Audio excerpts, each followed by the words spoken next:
एक बार प्रेम कहियो बोल दे शंकर भगवान की हर हर महादेव हर। आप कने काल हमार बात के ध्यान देवे कनिए काल बाकी तो रात से अपने सब चीज सब भोला बाबा के भक्त हर तरह के भक्त है छथिन, अलग अलग भक्त के अलग अलग कष्ट है छन, अलग अलग भक्त बाबा के अलग अलग व्यथा केना सुनाबै छथिन और इस समदान के माध्यम से राखै छी।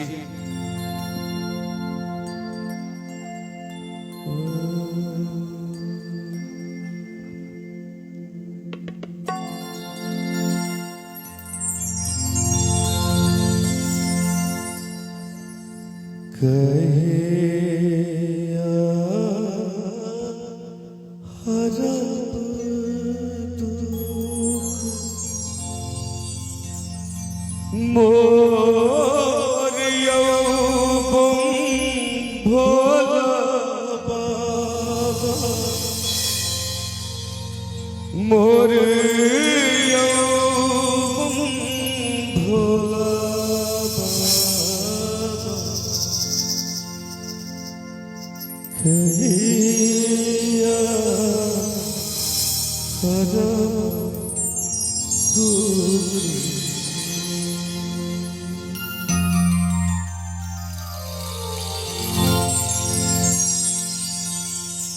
कहिया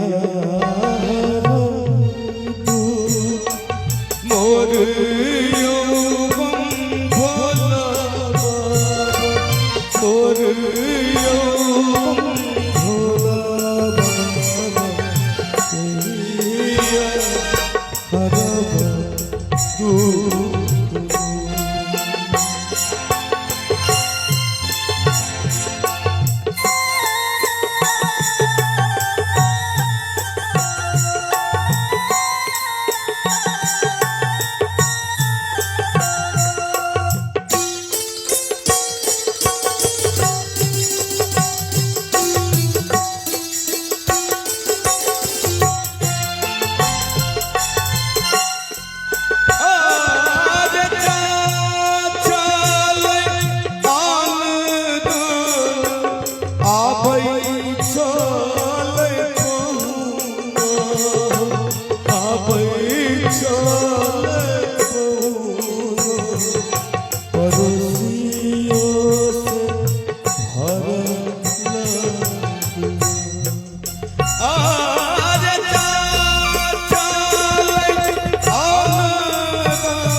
जा चल अनधन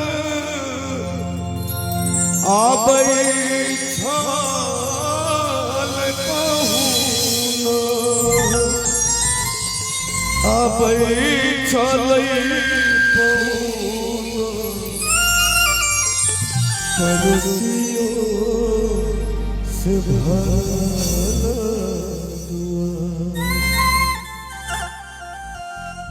आरच गेले छुटी गेले पहुना, छुटी गेले पहुना, पड़ोसियों छोड़ लगुआ, पड़ोसियों छोड़ लगुआ।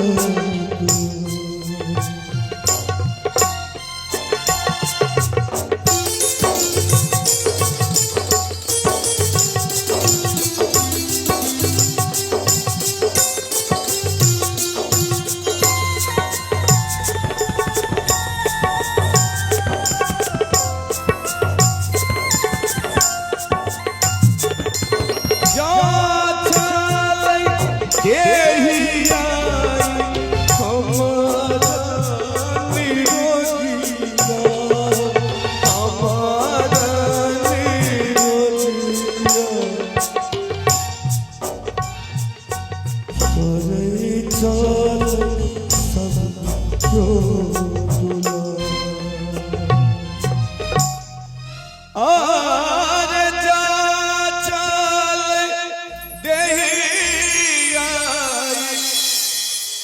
हमारा निरोजिया हमारा निरोजिया करे चले सबको आरे कमजोर भेले हम शरीरिया कमजोर भेले हम शरीरिया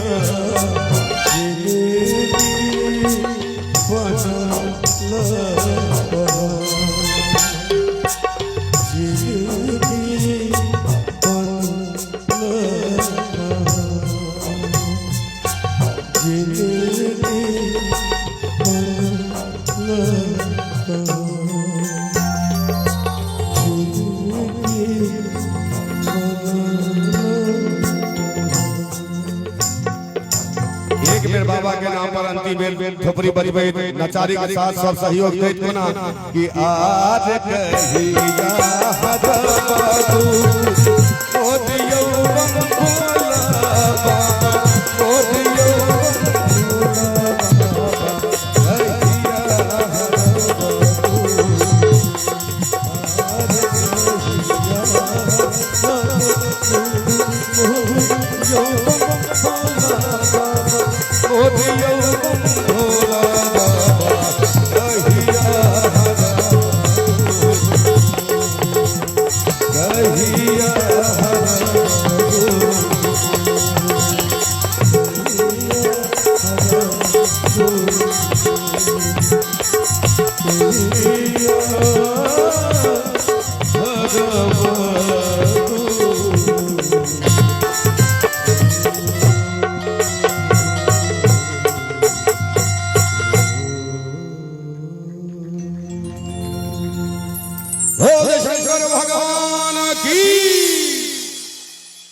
जय जय अपने सबके कही दूले